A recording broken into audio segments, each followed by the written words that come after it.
أي واحد ينطق بكلمة يقول أني شيعي أو سني أو كردي أو عربي، إحنا رأسا نفصله ونطرده خارج الجهاز. جهاز مكافحة الإرهاب أقوى وحدة للقوات الخاصة في الشرق الأوسط، هذا ما أكده الجنرال ديفيد بيترايوس مطلع آذار الجاري.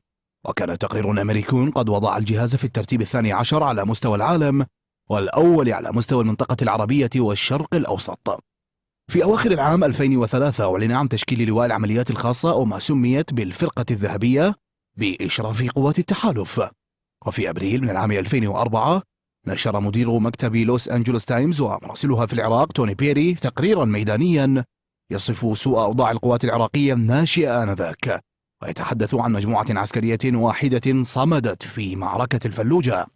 ويصف التقرير الكتيبة 36 التي ستشكل لاحقا نواة الجهاز بأنها متعددة الطوائف والقوميات، وأنها تمثل نقطة مضيئة.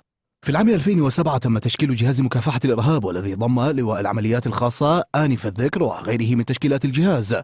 يتميز الجهاز بالانضباط المهني العالي والدقة، ولا يتدخل قادة الجهاز بأية مناكفات سياسية أو طائفية، ولم يخض الجهاز معركة دون أن ينتصر فيها منذ تشكيله وحتى المعارك الأخيرة لاستعادة ما تبقى من ساحل الموصل الأيمن.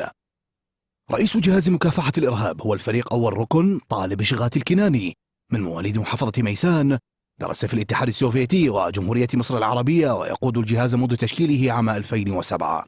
أما قائد قوات الجهاز فهو الفريق الركن عبد الغني الأسدي، من مواليد محافظة ذي قار، شارك في حرب تشرين ضد إسرائيل وقاد القوات في أغلب المعارك منذ 2014.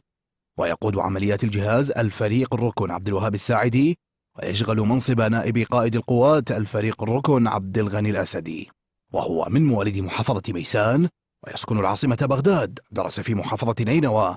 وللجهاز 3 قيادات للعمليات الخاصة، يقود الأولى اللواء فاضل برواري، من مواليد محافظة دهوك، وقائد فرقة العمليات الخاصة منذ 2003 التي كانت نواة جهاز مكافحة الإرهاب.